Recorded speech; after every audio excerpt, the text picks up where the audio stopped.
Hello mga ka-hoshi! I'm back!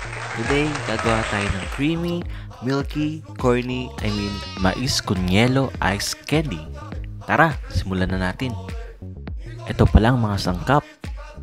1/2 cup ng cornstarch, 1 cup room temp water, 2 cups ng mainit na tubig. Oops, dahan-dahan lang. 1/3 cup white sugar. Pwede nyong i-adjust ang tamis kung gusto ninyo mga ka-hoshi. 370 ml evaporated milk. 370 ml crema asada. Kung wala naman kayong mabila na ganyan, pwede rin ang maliit na condensed milk at all-purpose cream. At syempre, ang star ng aking recipe, 2 cans Jolly Cream Corn. Sweet. Sana all sweet. Tara mga ka-hoshi, i-prepare na natin ang ating ice candy. Maganda ng mixing bowl or kahit anong malalim na mangkok. At ilagay ang cornstarch. Ibuhos na rin natin ang room temp water mga ka-hoshi.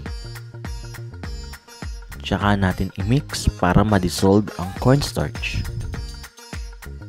Kapag natunaw na ang cornstarch, ilagay dahan-dahan ang mainit na tubig. At haluing maigi. Ulitin lang ang proseso mga ka-hoshi hanggang ma-mix na lahat ang mainit na tubig. Wala pong yelo. Charot. Ayan mga ka-hoshi, matatapos na niya. Ayan, very good.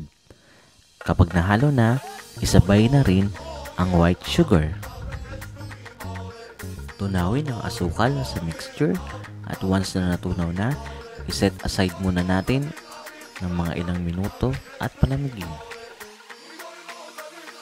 Ayan mga ka-hoshi, malamig na ang ating mixture. Pwede na natin siyang isalin sa pichel.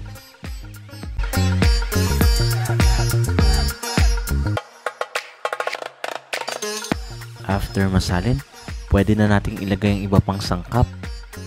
Alam niyo ba mga ka-hoshi na mas matanda pa itong can opener kaysa sa akin? Gawa ito ng tatay ko, kaya kahit wala na siya, nagagamit pa rin namin. Kaya salamat papa! Balik na tayo sa ating procedure. Buksan ng evaporated milk.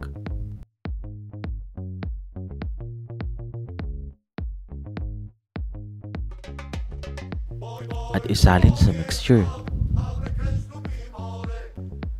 Ganon din ang crema asada. Buksan ito at isalin sa mixture.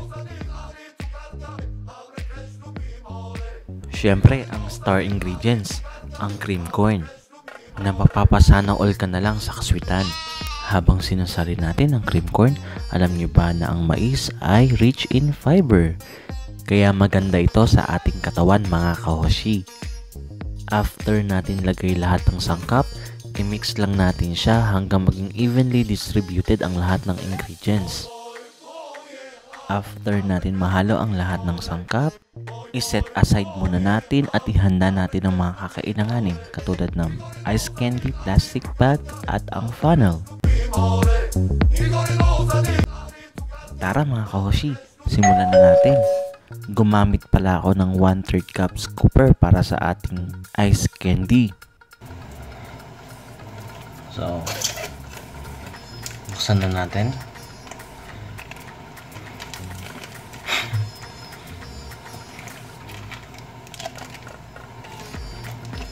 Ayaw.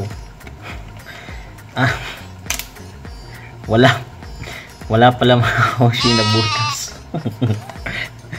Wala pala. Kuha tayo ng bago. So, mga ka-hoshi, kumuha tayo ng bago. So, papasok lang natin ito dito. Kumuha ng 1/3 cup na mixture at ilagay sa ice candy plastic.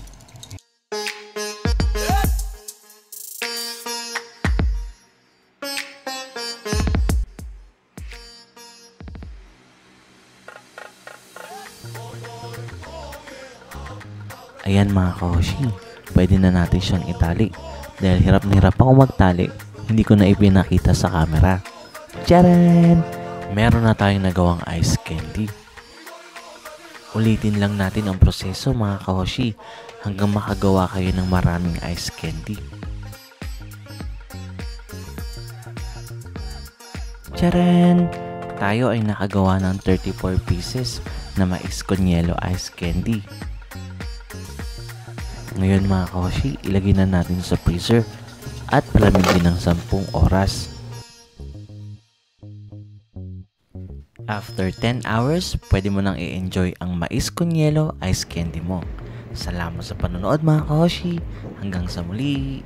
Happy cooking!